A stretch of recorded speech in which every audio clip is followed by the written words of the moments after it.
Hello students, हमारा chapter चल रहा है काव्य में तुलसीदास।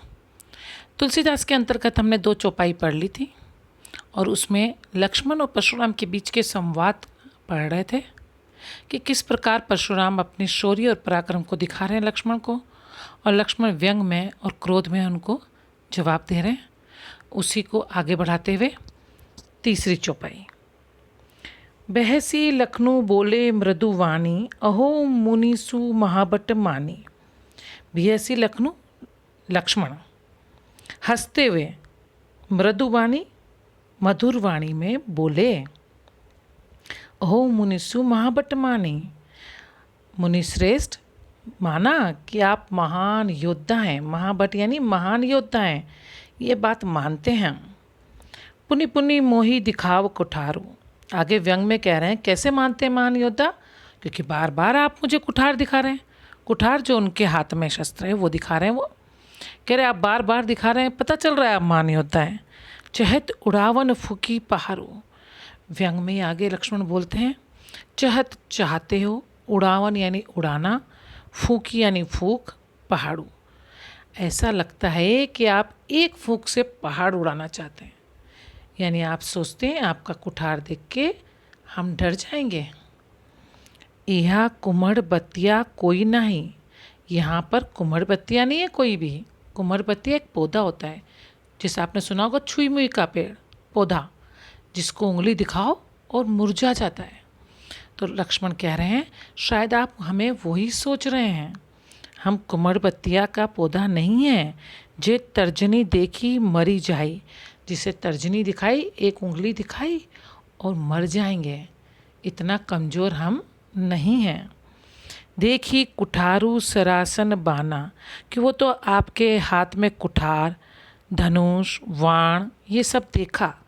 मैं कछु कहा सहित अभिमाना। मैंने सोचा शायद सामने महान योद्धा है, इसलिए मैंने कुछ कह दिया अभिमान के साथ, आपको महान योद्धा समझ के। भृगसुत समझु जनऊ बिलोकी। आप तो भृगु वंश के पुत्र हैं। समझु जनऊ बिलोकी, और आपके जनऊ को देख के पता चलता है आप ब्राह्मण हैं। जो कछु कहूँ सहारिस रोकी। इसीलिए जो कुछ कहना चाहता हूँ या अपना जो क्रोध है वो मैंने रोक रखा है। क्यों? उसका कारण वो नीचे वाली पंक्ति में बता रहे हैं। सूर महीसूर हरिजन अरु गाई। सूर देवता, महीसूर ब्राह्मण, हरिजन भगवान के भक्त, अरु गाई और गाय। हमारे कुल इन पर न सुराई। हमारे कुल के लोग इन पर न सुराई, वीरता नहीं दिखाते। यही कारण है कि मैंने अपना गुस्सा रोक रखा है, क्योंकि आप ब्राह्मण हैं और ब्राह्मण पे हम वीरता नहीं दिखाते। बंधे पापू, अगर आपका वध करते हैं तो पाप के भागीदार हो जाते हैं। पाप लगेगा, क्योंकि ब्राह्मण को मारने से पाप लगेगा। अपकीर्ति हारे, और हार भी तो नहीं सकते क्योंकि अपयश फैलेगा हमारा। मारतो हूँ पाप परे ही तुम्हारे। मारतो, अगर यदि आप हमें मारेंगे, पा यानी पाँव, पड़े ही तुम्हारे, तब भी हमें पाँव ही पड़ना पड़ेगा आपके, क्योंकि आप ब्राह्मण देवता हैं। कोटि कुलिश सम वचनु तुम्हारे। अब यहाँ पर पूरी तरह से व्यंग कसा है उन्होंने। कोटि कुलिश सम वचनु तुम्हारे। वचनु तुम्हारे यानी तुम्हारे जो वचन हैं, जो आप परशुराम बोल रहे हैं, वो बहुत कठोर हैं, कठोर वज्र के समान हैं। ऐसे में व्यर्थ धरो, व्यर्थ में आपने धारण कर रखा है धनुष, वाण और कुठार। यह आपने व्यर्थ में ही धारण कर रखा है, इसकी आपको ज़रूरत ही नहीं है। आपके तो कठोर वचन ही बहुत हैं दूसरों को मारने के लिए। ये व्यंग में कहा है उन्होंने। जो बिलोकी, यही सब देखकर, जो आपके हाथ में कुठार, धनुष, वाण यही सब देख के अनुचित कहियो, अगर मैंने कुछ अनुचित कह दिया है, क्षमो मां मुनि, क्षमा करिए मुनि श्रेष्ठ। धीर, आप तो धैर्य धारण करने वाले हैं, इसलिए क्षमा करिए। सुनी सरोष, अब ये जब बातें उन्होंने सुनी और ये लक्ष्मण के ये व्यंग वचन सुनकर भृगुवंश मणि, भृगुवंश के मणि परशुराम क्रोध सहित गंभीर वाणी में बोले गिरा गंभीर। क्रोध के साथ गंभीर वाणी, गिरा यानी वाणी, गंभीर वाणी में बोले। आगे वो क्या बोले ये हम देख रहे हैं चौथी चौपाई में। कौशिक सुनहु मंद यहु बालको।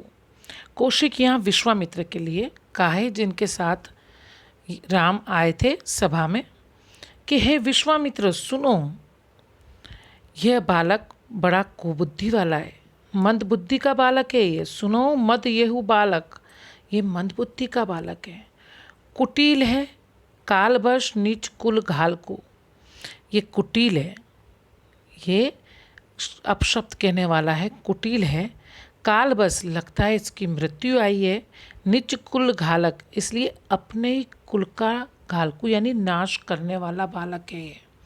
अपने ही कुल का नाश कर रहा है, करना चाहता है शायद ये बालक, इसलिए ही ऐसे अपशब्द कह रहा है। ये विश्वामित्र को कह रहे हैं परशुराम, क्योंकि विश्वामित्र बड़े हैं तो उसको रोक सकते हैं, इसलिए उनसे कह रहे हैं। भानु वंश राकेश कलंको, है तो सूर्यवंशी, परंतु सूर्यवंशी होते हुए भी जैसे चंद्रमा पे कलंक होता है, इस ऐसे ही ये अपने वंश का कलंक है। परशुराम लक्ष्मण के लिए कह रहे हैं। निपट मूर्ख है, निरंकुश यानी रिंकुश यानी अपने ही पर वश नहीं होता, जिसका जो मनमानी करता है वो है। अबुद्धू यानी बुद्धू है, मूर्ख है। अशंकु शंका रहित है, इसे पता ही नहीं है कि इसके साथ क्या होगा। काल कलकु होय छनमाई, वो अपनी बहादुरी और पराक्रम दिखा रहे हैं परशुराम कि काल का ग्रास हो जाएगा, काल को प्राप्त हो जाएगा मृत्यु को। होय छनमाई, एक क्षण में ये काल को प्राप्त हो जाएगा, इतना पराक्रमी हूँ मैं।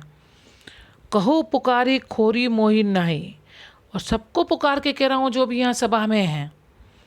खोरी यानी दोष, मोही नहीं, फिर मुझे दोष मत देना। लखन तुम हटकहु जो चहु उबारा, तुम हटकहु यानी रोको। विश्वामित्र को परशुराम कह रहे हैं इस लक्ष्मण को रोक लो। जो चहु उबारा, यदि इसके रक्षा करना चाहते हो, इसको बचाना चाहते हो तो इसको रोको। कही प्रताप बलु रोषु हमारा, इसे बताओ हमारा प्रताप, हमारा बल, हमारा गुस्सा कितना प्रतापशाली है, पराक्रमी है, हम इसको बताओ हमारा क्रोध, जिससे ये रुके। अब यहाँ पर परशुराम विश्वामित्र को कह रहे थे, अब यहाँ पर लखन क्या कहते हैं, लक्ष्मण क्या कहते हैं। लखन कहु मुनि सुजशु तुम्हारा, लखन कहने लगे मुनि सुजशु तुम्हारा, आपका सुयश तो सब जानते हैं। तुम्हें अछत को बरने पाड़ा, तुम्हें छोड़कर इसका वर्णन और कौन कर सकता है, जो आप विश्वामित्र को कह रहे हैं कि इनको यश प्रताप बल सब बताओ। अरे आपसे अच्छा आपकी प्रशंसा कोई और कर ही नहीं सकता। तुम्हें अछत, तुम्हें छोड़ के को बरनो पारा, तुम्हारे आपके बारे में कौन बता सकता है। अपने मुँह तुम आपनी करनी, आप तो अपने मुँह से अपनी करनी यानी अपनी प्रशंसा करे जा रहे हो, ये व्यंग में बोल रहे हैं। बार अनेक, और एक बार नहीं अनेक बार, भांति बहु बरनी, अनेक तरह से अनेक प्रकार से अपनी ही अपनी प्रशंसा करे जा रहे हो। नहीं संतोष हो न पुण्य कछु कहो, अगर अब भी संतोष नहीं है और अपनी तारीफ करना चाहते हैं, प्रशंसा करना चाहते हैं तो कह लीजिए कुछ और भी अपने बारे में। कछु कहो, कछु और भी कह लो। जनी रिस रोकी दुसहु दुख सहु, जनी रिस इसके कारण रिस रोकी, गुस्सा मत रोको, दुसह दुख सहु और असहनीय दुख को मत सहो। दुखी मत हो इतने, असहनीय दुख को मत सहो। अगर इतनी तारीफ करने, इतनी प्रशंसा करने के बाद भी संतोष नहीं है तो और कह लीजिए। नहीं संतोष तब पुण्य कछु कहो, अगर आपको इससे भी संतोष नहीं हो रहा तो कुछ और कह डालिए। आगे वो कह रहे हैं आप अपना क्रोध रोक कर दुख सहन ना कीजिए। वीर व्रती तुम धीर अशोभा, आप तो वीर व्रती वीरता धारण करने वाले हो, तुम धैर्य धारण करने वाले हो। अशोभा यानी कि तुम शांत रहते हो धैर्य धारण करके। गारी देत न पाऊ शोभा, ऐसे में गाली देना अच्छा नहीं लगता, शोभा नहीं देता है आपको। आप तो धैर्यवान हो। ये सब व्यंग में कह रहे हैं लक्ष्मण परशुराम से, क्योंकि वो अपनी ही तारीफ करे जा रहे हैं, तो व्यंग में कह रहे हैं आपके मुंह से गाली अच्छी नहीं लगती है। सूर समर करनी करही, जो सूर होते हैं, जो वीर होते हैं, शूरवीर होते हैं, समर करनी करही, वो युद्ध क्षेत्र में शूरवीरता का कार्य करते हैं, बहादुरी का कार्य करते हैं। कहीं न जानई आपू, कहीं न जानवई यानी अपनी मुँह से अपनी प्रशंसा नहीं करते, आपू यानी अपनी, जानवई अपने बताते अपने बारे में, कहीं ना कहते नहीं हैं, अपने बारे में नहीं बताते रहते हैं, अपनी प्रशंसा नहीं करते रहते हैं, करके दिखाते हैं। कौन? जो शूर होते हैं, शूरवीर होते हैं।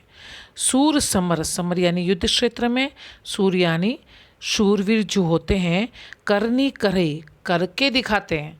कहीं न जाने आपू, अपनी तारीफ ही नहीं करते रहते, अपनी वीरता दिखाते हैं करके। विद्यवान रन, जो रण क्षेत्र में उपस्थित रहते हैं, जो युद्ध क्षेत्र में उपस्थित रहते हैं। पाई रिपु कायर कथई प्रतापु, वो कहते हैं शत्रु को युद्ध में उपस्थित पाकर कायर ही ऐसा होता है जो व्यर्थ में अपने प्रताप की डींगे हाँकता रहता है, अपने ही शौर्य की, अपने ही पराक्रम की तारीफ करता रहता है। विद्यवान रन पाई, जो बहादुर होते हैं वो तो युद्ध क्षेत्र में उपस्थित होकर लड़ते हैं। रिपु कायर कथई प्रतापी, और जो कायर होते हैं वो सिर्फ अपना प्रताप ही कहते रहते हैं, करते कुछ नहीं है। यहाँ पर लक्ष्मण व्यंग कर रहे हैं परशुराम पे कि सिर्फ आप कर कुछ नहीं सकते, सिर्फ अपनी प्रशंसा अपने मुंह से करे जा रहे हैं, अपनी तारीफ स्वयं कर रहे हैं। परंतु जो शूरवीर होते हैं वो तारीफ नहीं करते हैं, कुछ करके दिखाते हैं। इस तरह लक्ष्मण व्यंग में जो परशुराम से कह रहे हैं उससे परशुराम का क्रोध शांत नहीं हो रहा, और बढ़ता जा रहा है, और वो और क्रोधित होकर कटु वचन लक्ष्मण से कह रहे हैं, और लक्ष्मण भी क्रोध में उनसे कटु वचन कह रहे हैं। तो यहाँ तक हमने पढ़ा। अब आगे हम 5वां चौपाई और 6ठी चौपाई नेक्स्ट वीडियो में करेंगे। इसको ध्यान से पढ़िएगा और समझिएगा। ये बहुत ही अच्छी एक संवाद है, जो आप अगर ध्यान से सुनेंगे और पढ़ेंगे तो मुझे पक्का विश्वास है आपको समझ में आएगा। यहाँ तक समझिए, फिर हम नेक्स्ट वीडियो में करते हैं 5th और 6th चौपाई। धन्यवाद।